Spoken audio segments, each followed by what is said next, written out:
শ্রেণী পঞ্চম, বিষয় ইসলাম ও নৈতিক শিক্ষা। গুরুত্বপূর্ণ কয়েকটি প্রশ্ন উত্তর। প্রশ্ন: আমরা কিভাবে মানুষের সেবা করব? উত্তর: আমরা যেভাবে মানুষের সেবা করব: ১.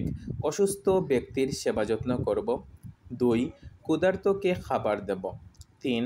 বস্ত্রহীনকে বস্ত্র দান করব। ৪. নিরাশ্রয়কে আশ্রয় দেব। ৫. দরিদ্র ও ভিক্ষুককে সাহায্য করব। ৬. বেকার লোকদের কাজের ব্যবস্থা করে দেব।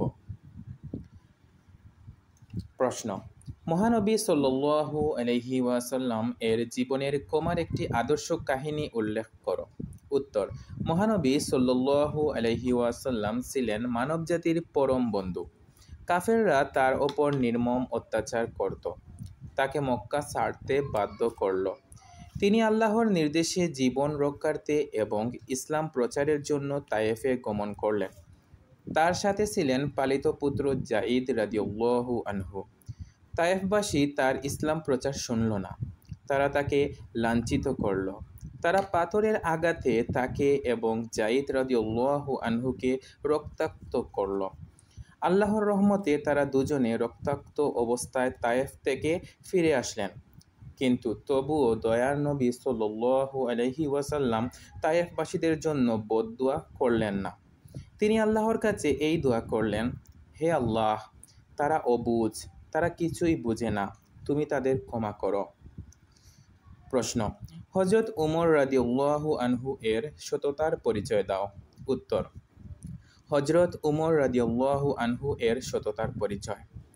এক রাতে হযরত উমর রাদিয়াল্লাহু আনহু মদিনার পথে ঘুরতে ঘুরতে একটি কুঁড়ে ঘরের কাছে আসলেন।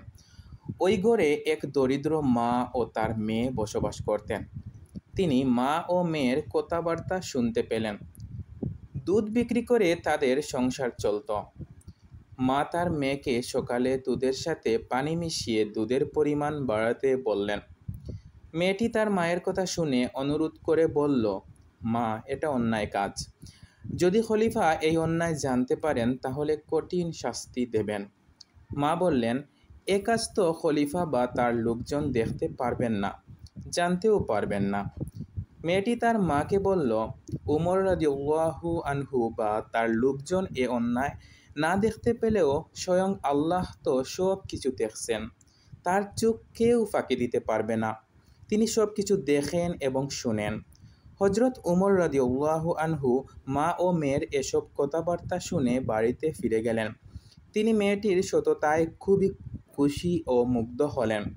তিনি তার যোগ্য ও স্নেহের পুত্রের সাথে ওই দরিদ্র মহিলার সত্যবাদী কন্যার বিয়ে দিলেন। প্রিয় শিক্ষার্থীরা, এগুলো তোমরা একটি খাতায় সুন্দর করে নোট করে নেবে, তারপর শেখার এবং না দেখে লেখার চেষ্টা করবে। ধন্যবাদ সবাইকে।